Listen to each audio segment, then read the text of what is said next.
നമസ്കാരം, കൊട്ടാരക്കര മീഡിയയിലേക്ക് സ്വാഗതം. സംസ്ഥാനത്ത് ഏപ്രിൽ 13 വരെ ഉയർന്ന താപനില തുടർന്നേക്കുമെന്ന് കാലാവസ്ഥാ വകുപ്പിന്റെ മുന്നറിയിപ്പ്. പാലക്കാട് ജില്ലയിൽ ഉയർന്ന താപനില 41 ഡിഗ്രി സെൽഷ്യസ് വരെയും കൊല്ലം ജില്ലയിൽ ഉയർന്ന താപനില 40 ഡിഗ്രി സെൽഷ്യസ് വരെയും ഉയർന്നേക്കാം. പത്തനംതിട്ട, കോട്ടയം, തൃശൂർ, കോഴിക്കോട്, കണ്ണൂർ ജില്ലകളിൽ ഉയർന്ന താപനില 48 ഡിഗ്രി സെൽഷ്യസ് വരെ ഉയർന്നേക്കും.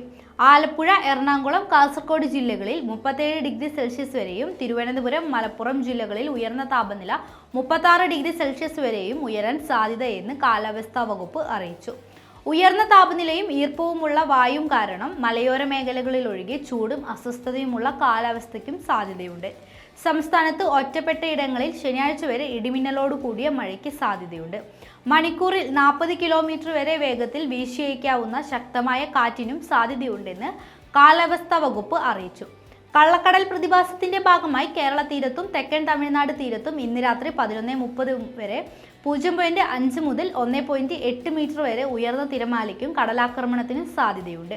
വേഗത സെക്കൻഡിൽ 20 സെന്റിമീറ്ററിനും 40 സെന്റിമീറ്ററിനും ഇടയ്ക്ക് മാറി വരാൻ സാധ്യതയുണ്ടെന്നും ദേശീയ സമുദ്രസ്ഥിതി പഠന ഗവേഷണ കേന്ദ്രം അറിയിച്ചു. മത്സ്യത്തൊഴിലാളികൾ ജാഗ്രത പാലിക്കുക.